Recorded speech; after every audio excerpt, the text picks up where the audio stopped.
చెప్పాలి గట్టిగా. పాదములు ముద్దాడింది, పాదములు ముద్దాడింది. ఆమె ఆ పని చేయడం ద్వారా ఆయన టెంప్ట్ అయిపోయాడంట. ఏంటి? ఆశ్చర్యము చెందాడంట. ఆయన పాదాలు ముద్దాడింది ఆమె. ఎందుకంటే ఈయన పాదాలు ముద్దాడిన నా రుణం లేకపోతే నా పాపం పోదు. ఇంకా చేయాలి, ఇంకా ఎక్కువ చేయాలి. ఇంకెంత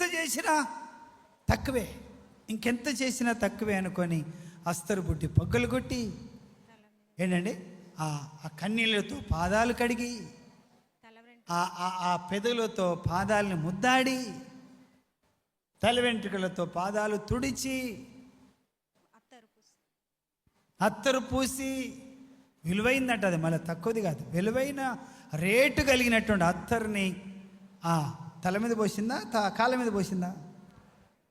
చూడండి.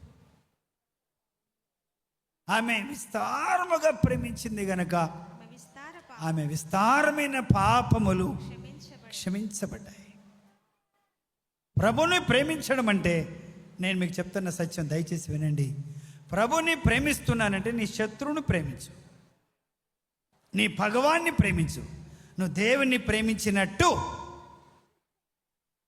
నీ అత్తను ప్రేమించు, నీ కోడలను ప్రేమించు. నువ్వు దేవుణ్ణి ప్రేమించినట్టు నేను దాన్ని ప్రేమించా, దేవుణ్ణి మాత్రం మస్తు ప్రేమిస్తా. పో, నీ పనికి మాలిన భక్తి అది ఎక్కడ చెల్లదు. పో,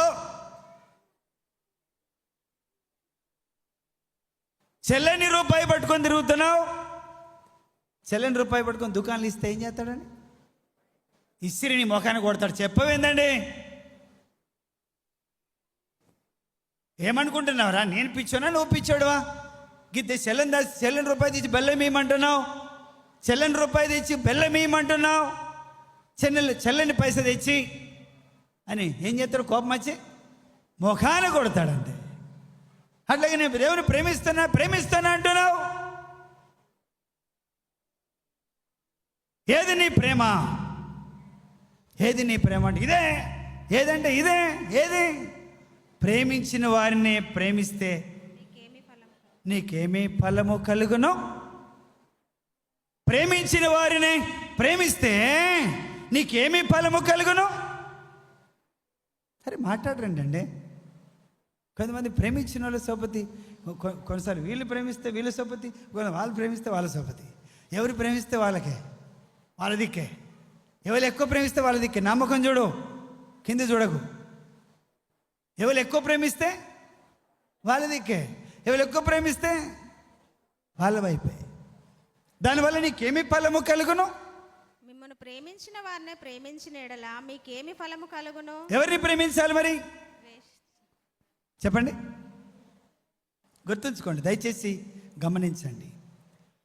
ద్వేషించిన వారిని ప్రేమించు, శత్రువుల్ని ప్రేమించు, పగవారిని ప్రేమించు, నిన్ను దూషించిన వారిని ప్రేమించు, నిన్ను శపించిన వారిని ప్రేమించు,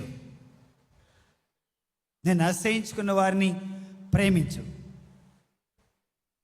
నిన్ను చీకొట్టిన వారిని ప్రేమించు. అది దేవుడికి నచ్చుద్ది. అలాంటి వారు మాత్రమే దేవుడికి నచ్చుతారు.